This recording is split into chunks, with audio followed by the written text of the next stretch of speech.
Hello friends, నేను మీరు Ahmed Pasha. Welcome to the media report. తెలంగాణలో రాజకీయాలు అర్థం కావాలి అంటే మీరు మినిమం డిగ్రీ చదివి ఉండాలి. ఇప్పుడు నేను అన్న ఈ మాట వచ్చేసి సోషల్ మీడియాలో వైరల్ అయిన ఒక జోక్. కాకపోతే నిజానికి తెలంగాణలో రాజకీయాలు చాలా దరిద్రంగా తయారవుతున్నాయి. దీనికి కారణము బీజేపీ ఇండియాలో 60 కోల్ బ్లాక్లని ఆక్షన్ చేయబోతుంది. దీనికి తెలంగాణలో కాంగ్రెస్ పార్టీ చేస్తున్న కొన్ని రాజకీయాలకి డైరెక్ట్గా సంబంధం ఉంది. నేను ఇప్పుడు మీకు ఒక ఫోటో చూపిస్తా. ఈ ఫోటో కొంచెం పాతది, ఒకసారి ఫోటో చూడండి. కింద ఈ ఫోటో 6 నెలల కింద ఫోటో. 6 నెలల కింద ఫోటో ఇప్పుడు ఎందుకు చూపిస్తున్నాడు అని చెప్పేసి మీరు ఆశ్చర్యపోవచ్చు. కాకపోతే ఈ ఫోటోకి ప్రస్తుతం తెలంగాణలో జరుగుతున్న రాజకీయాలకి డైరెక్ట్గా సంబంధం ఉంది. నేను డైరెక్ట్గా దాని గురించి మాట్లాడను, కానీ ఈ వీడియో మొత్తం మీరు చూస్తే మీకు క్లియర్గా తెలంగాణలో జరుగుతున్న రాజకీయాలకి ఈ ఫోటోకి ఏం సంబంధం ఉందో అర్థమవుతుంది. ఇక ఇప్పుడు తెలంగాణలో జరుగుతున్న రాజకీయాల గురించి మాట్లాడదాం. బీజేపీ 60 కోల్ బ్లాక్లని ఆక్షన్ పెట్టింది ఎవరు అంటే కిషన్ రెడ్డి గారు. ఆయన యూనియన్ మినిస్టర్ ఆఫ్ కోల్స్ అండ్ మైన్స్గా ఇప్పుడు ప్రస్తుతం మినిస్టర్గా బాధ్యతలు చేపట్టారు. ఆయన మొత్తం దేశంలో 60 కోల్ బ్లాక్లని ఆక్షన్ చేస్తున్నాడు. అందులో సింగరేణి కూడా ఉన్నది. సింగరేణి కోల్ బ్లాక్స్ కూడా ఆక్షన్కి వచ్చినాయి. కాకపోతే నిన్న ఆ ఆక్షన్కి సంబంధించిన ఒక ప్రోగ్రాం హైదరాబాద్లో జరిగింది. నిన్న అంటే శుక్రవారం. ఆ ప్రోగ్రాంలో కాంగ్రెస్ పార్టీ అంటే డిప్యూటీ సీఎం ఆఫ్ తెలంగాణ ఎవరు బట్టి విక్రమార్క గారు కూడా పోయాడు. అక్కడ ఏమైపోయింది అంటే కాంగ్రెస్ పార్టీలో కొంతమందికి బీజేపీలో ఉన్న కొంతమందితో చాలా దగ్గరి సన్నిహితాలు ఉన్నాయని చెప్పేసి ఆ సన్నిహిత్యాలన్నీ బయటపడ్డాయి. కాకపోతే తెలంగాణ ప్రజలు ఎవరైతే ఉన్నారో వాళ్ళకి సింగరేణికి ఒక సెంటిమెంటల్ అనుబంధం ఉంది. సింగరేణి సంస్థ అన్నది తెలంగాణ ప్రజల రక్తంలో నాడులలో ఉన్నది. అట్లాంటి సంస్థని ప్రైవేటీకరణ చేస్తాము అంటే తెలంగాణ ప్రజలు ఊరుకోరు. ఈ విషయం క్లియర్గా తెలుసు. ఎవరికి? కాంగ్రెస్ పార్టీకి తెలుసు, బీజేపీ పార్టీకి తెలుసు. తెలంగాణ ప్రజలు ఊరుకోరు, బీఆర్ఎస్ పార్టీ కూడా ఊరుకోదు. దీని మీద ఒక పెద్ద ప్రజా ఉద్యమం అన్నది చేస్తారని చెప్పేసి తెలుసుకొని శుక్రవారం ఏదైతే ప్రోగ్రాం హైదరాబాద్లో జరిగిందో, కిషన్ రెడ్డి గారు బట్టి విక్రమార్క గారు ఏదైతే ఆక్షన్ ప్రోగ్రాం పెట్టిర్రో ఆ ప్రోగ్రాం జరిగే అదే టైంకి స్వయానా ముఖ్యమంత్రి రేవంత్ రెడ్డి గారు ఏం చేశారు అంటే పోచారం శ్రీనివాస్ రెడ్డి గారు ఎవరైతే మన స్పీకర్గా ఉండేనో, ఎక్స్ స్పీకర్గా, ఆయన ఇంటికి పోయి ఆయన కండువా కప్పి ఆయనని పార్టీలోకి ఆహ్వానించిండు. పోచారం గారు కూడా బీఆర్ఎస్ పార్టీ వదిలిపెట్టి కాంగ్రెస్ పార్టీలోకి వెళ్ళిపోయాడు. కాకపోతే ఇక్కడ ఒక ట్విస్ట్ ఉంది. ఏంటి ఆ ట్విస్ట్ అంటే యాక్చువల్గా లెక్క ప్రకారం పోచారం గారు బీఆర్ఎస్ పార్టీ వదిలిపెట్టి కాంగ్రెస్లోకి వెళ్తున్నాడు అని చెప్పేసి ముందుగానే మొత్తం ఇది సెట్ అయిపోయింది. ముందుగానే మాట్లాడుకున్నారు, అన్నీ చేశారు. కానీ టెక్నికల్గా ఆయన ఎప్పుడు అవ్వాలి అంటే ఇప్పుడు అసెంబ్లీ సెషన్స్ స్టార్ట్ అవుతున్నాయి. అసెంబ్లీ సెషన్స్ అయినాక ఆయన బీఆర్ఎస్ పార్టీ వదిలిపెట్టి కాంగ్రెస్లోకి వెళ్ళాలి.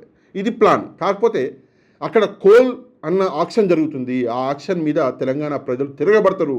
ఏం చేయాలి? మీడియాని డైవర్ట్ చేయాలి, ప్రజల్ని డైవర్ట్ చేయాలని చెప్పేసి ఒక ప్లాన్ ప్రకారం రేవంత్ రెడ్డి ఏం చేసిండంటే ఎప్పుడో రాబోయే రోజులలో ఆయన పోచారం గారు కాంగ్రెస్ పార్టీకి రాబోతున్నారు అని చెప్పేసి ఒక డేట్ ఏదైతే ఫిక్స్ అయిందో ఆ డేట్ని ముందుకు జరిపి నిన్న మీడియా అన్నది అటు కాన్సన్ట్రేట్ చేయకుండా, ఏది ఆక్షన్ మీద కౌల్ మీద కాన్సన్ట్రేట్ చేయకుండా పోచారం గారి మీద మీడియా మొత్తం కాన్సన్ట్రేట్ చేయాలి అని చెప్పేసి రేవంత్ రెడ్డి ఏం చేసినాడు, డైరెక్ట్ పోచారం ఇంటికి పోయి రేవంత్ రెడ్డి గారు నిన్న పోచారం గారిని డైరెక్ట్గా కాంగ్రెస్ పార్టీలకి ఆహ్వానించాడు. పోచారం గారు కూడా వెళ్ళిపోయాడు. టెక్నికల్గా చూస్తే ఈ ప్రోగ్రాం ఎప్పుడో అవ్వాలి, నిన్న అయింది. ఎందుకు అయింది అంటే నేను క్లియర్గా చెప్పిన మీకు, ఆక్షన్ ప్రోగ్రామ్ని మీడియా కండ్ల ముందల నుంచి తప్పించడానికి, డైవర్ట్ చేయడానికి, ఒక డైవర్జన్ క్రియేట్ చేయడానికి చేసిన పని ఇది. ఎవరు చేశారు? స్వయాన ముఖ్యమంత్రి ఎవరు? రేవంత్ రెడ్డి గారు. ఇప్పుడు మీరు అనొచ్చు బీజేపీ పార్టీ ఆక్షన్ కోల్ బ్లాక్స్ని ఆక్షన్ చేస్తుంది, 60 కోల్ బ్లాక్స్ని ఆల్ ఇండియాలో. మరి వాళ్ళు కూడా ఎందుకు చేస్తున్నారు, ఏంటి దానికి కారణం ఏంటి అంటే దీనికి బీజేపీ 2 కారణాలు చెప్పింది. ఫస్ట్ ఒక కారణం వచ్చేసి ఫైనాన్షియల్ డెవలప్మెంట్. అంటే డైరెక్ట్గా చెప్పాలంటే మీకు నా భాషలో, అంటే టెక్నికల్ భాషలో కాకుండా సామాన్యుడి భాషలో చెప్పాలంటే డబ్బులు లేవు, డబ్బులు కావాలి. రెండోది చాలా ఇంపార్టెంట్ కారణం చెప్పింది. ఏంటి అంటే జాబ్ క్రియేషన్ అని చెప్పేసి, అంటే ఉద్యోగాలు వస్తాయని చెప్పేసి. నేను బీజేపీ పార్టీని కానీ కిషన్ రెడ్డి గారిని కానీ ఒకటే విషయం అడుగుతుంది. ఏంటంటే ఉన్న సింగరేణిలో లేదా కోల్ బ్లాక్స్లలో ఎవరో ఒకరు పనిచేస్తూనే ఉంటారు. ఉన్న వాళ్ళని పీకేసి కొత్త వాళ్ళని పెడితే దాన్ని జాబ్ క్రియేషన్ ఎట్లా అంటారు? లేదా ఉన్న వాళ్ళనే కంటిన్యూ చేపిస్తే దాన్ని జాబ్ క్రియేషన్ ఎట్లా అంటారు? రేపు పొద్దున్న ఎవరికో ఆ సింగరేణి ఆక్షన్లలో ఎవరికో ఇచ్చి ప్రైవేట్ వాళ్ళకి ఇస్తే వాళ్ళు ఉద్యోగాలు ఇవ్వడం ఏంటి? అదేదో బాధ్యత గవర్నమెంట్ తీసుకొని గవర్నమెంట్ ఇచ్చేస్తే అయిపోద్ది కదా. క్లియర్ కదా. ఇప్పుడు కోల్ బ్లాక్స్ అన్నవి ఇండియాలో చాలా సెంటిమెంట్తో కూడుకున్నవి. ఎందుకంటే కోల్ బ్లాక్స్లలో భారత ప్రజలు అంటే మన ఏమంటారు ఇండిపెండెన్స్కి ముందు కోల్ బ్లాక్స్లలో భారతీయులని చాలా దారుణంగా ట్రీట్ చేశారు ఎవరు తెల్లోళ్ళు. ఆ సెంటిమెంట్ అన్నది భారతీయులలో ఉంది. అట్లాంటి కోల్ బ్లాక్స్ని మీరు ఈరోజు ప్రైవేటీకరణ చేసి తీసుకుపోయి అదానీ లేదా అంబానీ చేతుల్లో పెట్టి దాని తర్వాత ఆ కోల్ బ్లాక్స్లు మాకే కాకుండా పోయేదానికంటే ప్రభుత్వమే ఆ కోల్ బ్లాక్స్ని తీసుకొని దాన్ని డెవలప్ చేసి ఉద్యోగాలు కల్పిస్తే పోలే. ఎందుకని చెప్పేసి ప్రభుత్వం ఆ పని చేయలేకపోతుంది? ఎందుకని చెప్పేసి ప్రైవేటీకరణ పేరుతోటి ఇంత దారుణానికి ఒడిగడుతున్నారు? ఎందుకని చెప్పేసి ఏది దొరికితే అది అమ్ముకుంటున్నారు అని చెప్పి ప్రశ్నించవలసింది ఎవరు అంటే రేవంత్ రెడ్డి. కానీ ప్రశ్నిస్తలేడు. ఏం చేసిండు? స్వయాన తన డిప్యూటీ సీఎంనే పంపించి డిప్యూటీ సీఎం గారు పక్కన కిషన్ రెడ్డి గారు. ఇప్పుడు ఒక ఫోటో వస్తుంది, ఈ ఫోటో కొంచెం జాగ్రత్తగా చూడండి. ఈ ఫోటో నిన్నటిది, శుక్రవారం. అదే ప్రోగ్రామ్ కోల్ బ్లాక్లో ఏదైతే అమ్మిర్రో ఆ ప్రోగ్రాంలో ఫోటో ఇది. ఏంటి ఈ ప్రోగ్రాము అంటే కిషన్ రెడ్డి గారు కూర్చొని ఉన్నాడు, మన బట్టి గారు కూర్చొని ఉన్నారు. ఇద్దరు కలిసి మంతనాలు ఆడుతున్నారు. ప్రభుత్వాన్ని బీజేపీ పార్టీని ప్రశ్నించకపోగా ఏం చేస్తున్నారు అంటే ఇండైరెక్ట్గా కాంగ్రెస్ పార్టీకి సంబంధించిన ముఖ్యమంత్రి, డిప్యూటీ సీఎం, ఇంకొంతమంది కాంగ్రెస్ పార్టీలో ఉన్నవాళ్ళు బీజేపీకి ఇండైరెక్ట్గా సపోర్ట్ ఇస్తున్నారు. ఇది దారుణమైన రాజకీయం. ఈ రాజకీయాలు నేను చెప్పిన కదా, ఈ రాజకీయాల్ని అర్థం చేసుకోవాలి అంటే మినిమం డిగ్రీ చదివి ఉండాలి అని చెప్పేసి.